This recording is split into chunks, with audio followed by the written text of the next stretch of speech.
What if the majestic eagles of Rome had never truly fallen, never retreated from the Rhine and Danube, never seen their western heartland consumed by barbarian tide? What if the year 476 CE wasn't an ending, but merely a pause, a moment of profound crisis from which the Western Roman Empire, against all odds, managed to recover?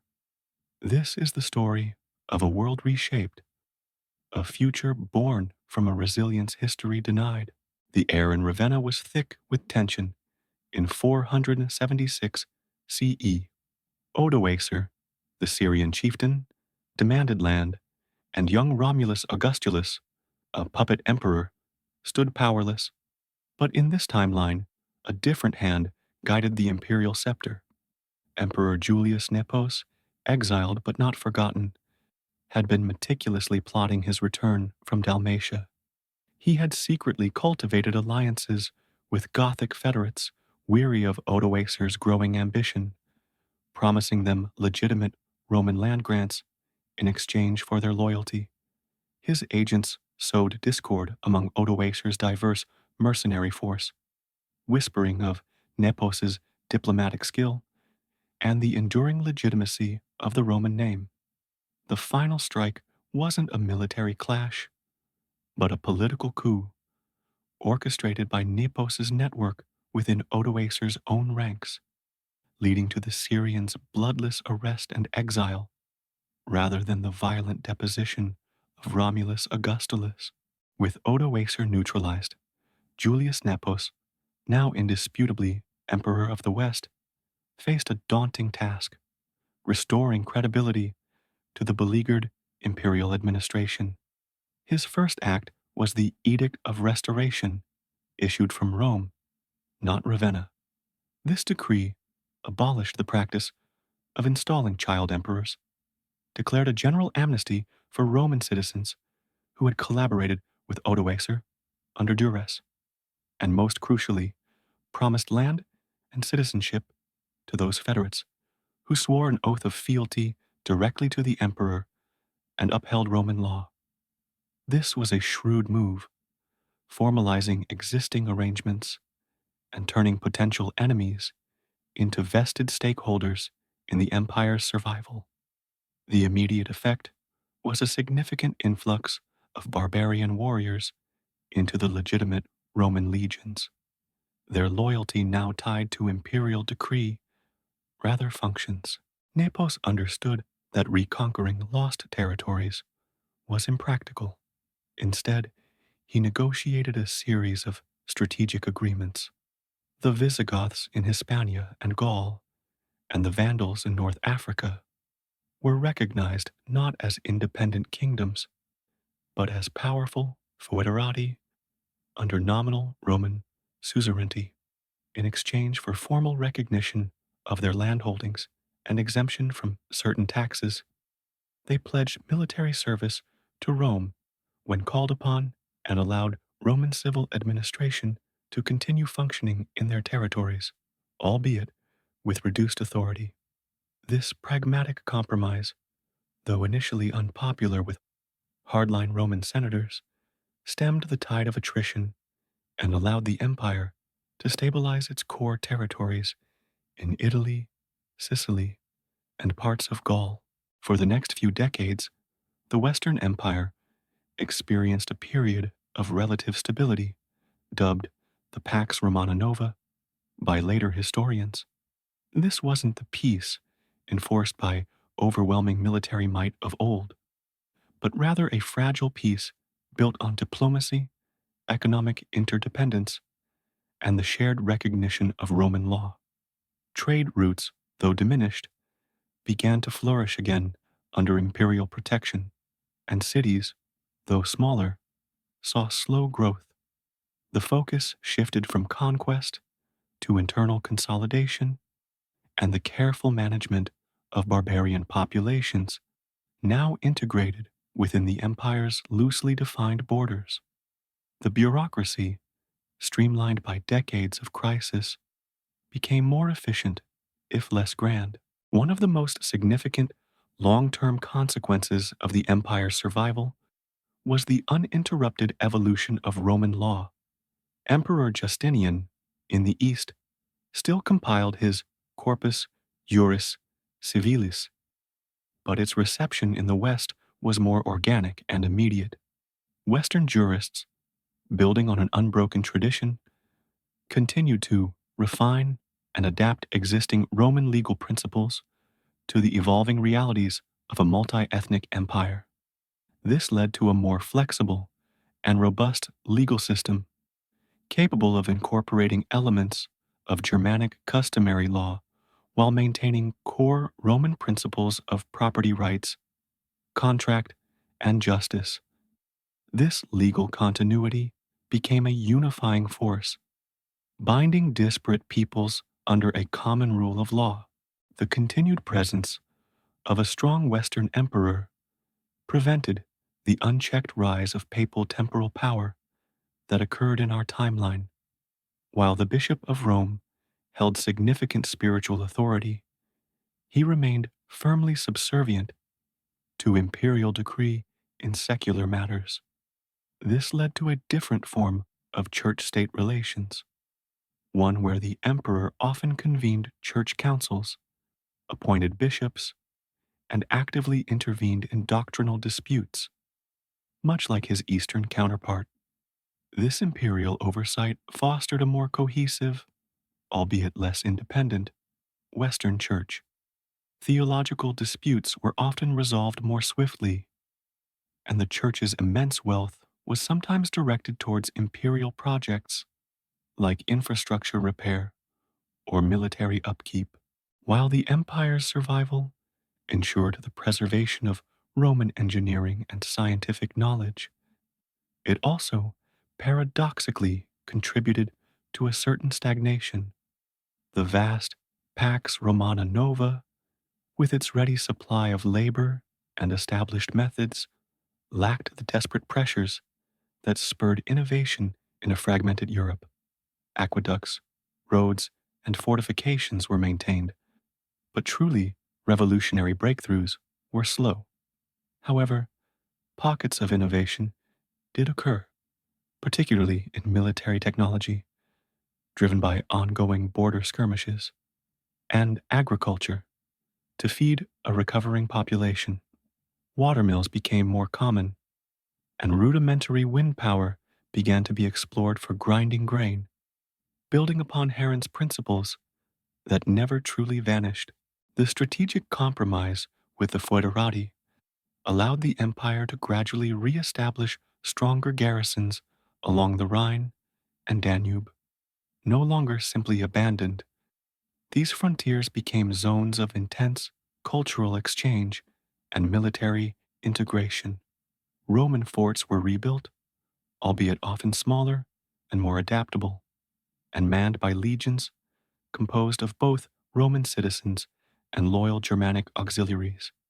These border regions became melting pots where Latin and Germanic languages intertwined and Roman legal practices blended with tribal customs. This reinforced frontier, while still permeable, served as a vital bulwark against further mass migrations, pushing back against Hunnic remnants and new Slavic tribes. Unlike our timeline, where Vandal rule led to economic disruption, North Africa remained a vibrant, if autonomous, part of the Western Roman sphere. The Vandal foederati, eager to maintain their privileged status and access to Roman markets, ensured the continued productivity of the grain-producing regions. The Roman elite, though often paying tribute to Vandal lords, largely retained their estates and cultural practices.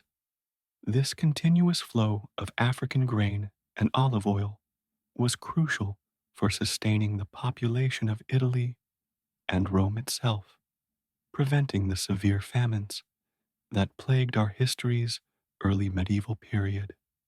Hispania, under Visigothic Federate rule, saw a gradual and more thorough integration with Roman institutions. Unlike the often antagonistic relationship In our timeline, the Visigoths here embraced Roman legal and administrative structures more fully, seeing them as tools to consolidate their own power while legitimizing their rule. Roman cities in Iberia continued to flourish, and Latin remained the dominant language for administration and culture, albeit with a growing Germanic influence in the spoken vernacular. This closer integration meant Hispania remained a well ordered and productive part of the larger Roman sphere, resisting later Umayyad conquests more effectively. Without the severe fragmentation and loss of knowledge, the monastic movement, while still spiritually important, did not become the sole repository of learning. Universities, albeit smaller and less formalized than later medieval ones, continued to operate in major Roman cities, fostering secular scholarship alongside theological studies. Monasteries remained centers of prayer and contemplation, but their role in preserving classical texts was less critical, as imperial libraries and private collections largely survived. This meant a broader, more diverse intellectual landscape and less reliance on monastic scriptoria for the transmission of knowledge. The Great Schism between Eastern and Western Christianity still occurred, but its nature was altered. With a strong Western emperor, the theological and political differences were negotiated as a dispute between two powerful imperial entities, rather than between an emperor and a burgeoning papacy. The schism was more a political separation of two co-equal Christian empires, rather than a spiritual divorce driven by claims of papal supremacy. This might have led to greater theological diversity within each sphere, or perhaps even a recognition of two legitimate patriarchates, rather than a single universal one. The Viking Age, as we know it, would be dramatically different. A more robust and militarily capable Western Roman Empire, with reinforced coastal defenses and a functional navy, would have presented a far harder target for Norse raiders. Instead of easy plunder, Viking longships might have faced organized imperial fleets and well garrisoned forts. This could have diverted their energies eastwards, increasing their pressure on the fledgling Slavic states or the Byzantine Empire, or perhaps forcing them to settle and integrate peacefully within Roman territory as federates, seeking trade rather than plunder. The uninterrupted classical tradition fused with emergent regional styles, leading to a unique architectural evolution. Instead of the abrupt shift from Roman to early medieval and then Romanesque, the development would be more organic. Romanesque architecture, with its strong, solid forms, would have incorporated more direct classical elements, while Gothic architecture, when it eventually emerged, might have featured more elaborate Roman details, blurring the lines between classical grandeur and soaring verticality. Cities would retain more of their Roman planning, even as new buildings rose. The survival of a strong central Roman authority, even if decentralized, prevented the complete collapse into localized feudalism. While land ownership and military service were still tied, the relationship remained more structured by Roman law and imperial decree. Loyalty was owed to the emperor first, then to regional governors or military commanders, rather than solely to a local lord. This meant a more centralized system of taxation and justice, and less fragmented power. The peasantry, while still largely bound to the land, had more legal protections under Roman law, preventing the worst excesses of serfdom seen in our medieval period. While regional vernaculars developed, Latin remained the undisputed language of administration, law, scholarship, and high culture across the entire Western Roman sphere. This linguistic continuity facilitated communication, trade, and the spread of ideas. The Romance languages, while still emerging, would be far more conservative, retaining more Latin grammatical structures and vocabulary. This would also mean easier access to classical texts for a larger segment of the educated population, further accelerating intellectual development. The rise of Islam would still occur, but its expansion into the West would face a more formidable, unified, and militarily capable Roman state, while North Africa might still be partially lost, or at least heavily contested. The Iberian Peninsula, with its stronger Roman Visigothic integration, would present a tougher nut to crack. The Pyrenees would become a more heavily fortified and defended frontier, and the concept of reconquista might involve a direct imperial Roman effort rather than a fragmented series of Christian kingdoms. This could have diverted Islamic expansion further east or south. Rome, though no longer the sole administrative capital, Ravenna and later other cities would share imperial functions, would retain immense symbolic and spiritual importance. Its population would remain significantly larger than in our timeline, and its infrastructure would be better maintained. It would be a hub of pilgrimages, scholarship, and continued imperial grand projects, ensuring its enduring status as the heart of the Western Roman identity, a beacon of civilization in a world reshaped. The title of Emperor of the West would evolve, perhaps incorporating Germanic elements or becoming more akin to a High King or Lord of Lords, reflecting the reality of integrating diverse federates. However, the core concept of Roman imperium and legitimacy would remain.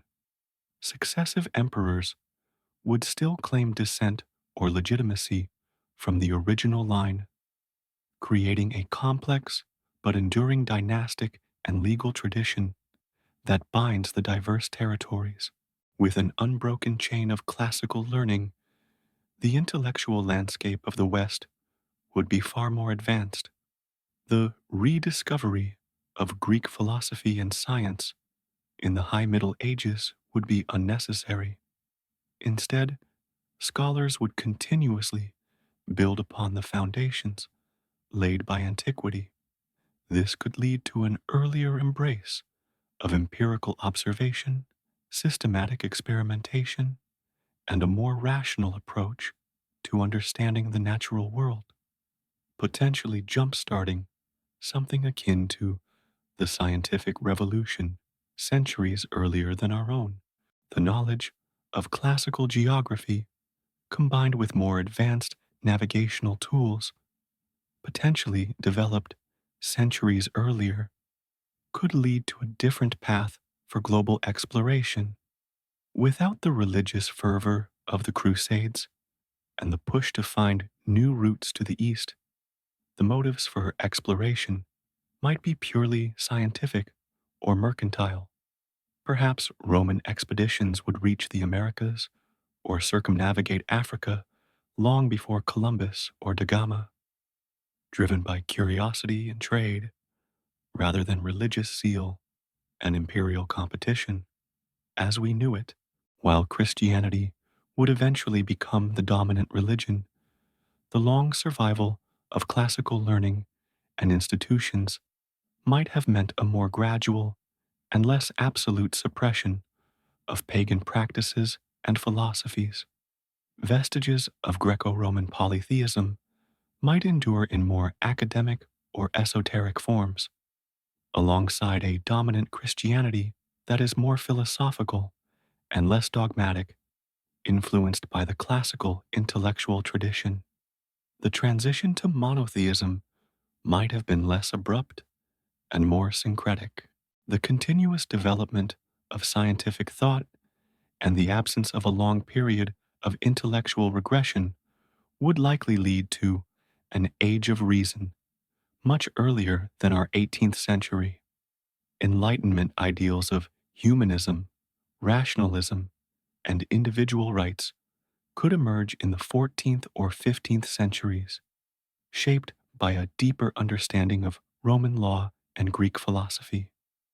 This would lead to earlier calls for political reform and potentially a more democratic, or at least less autocratic, path for Western states. The continuous Roman presence and its evolving technological base would foster unique innovations. Imagine sophisticated Roman designed clockwork mechanisms, advanced metallurgy based on classical knowledge, or even rudimentary forms of printing earlier than Gutenberg's press, perhaps adapting Roman stamping techniques. These innovations, building upon a preserved knowledge base, would shape daily life and commerce in ways we can only speculate. By the time our 17th or 18th centuries roll around, the world order would be radically different.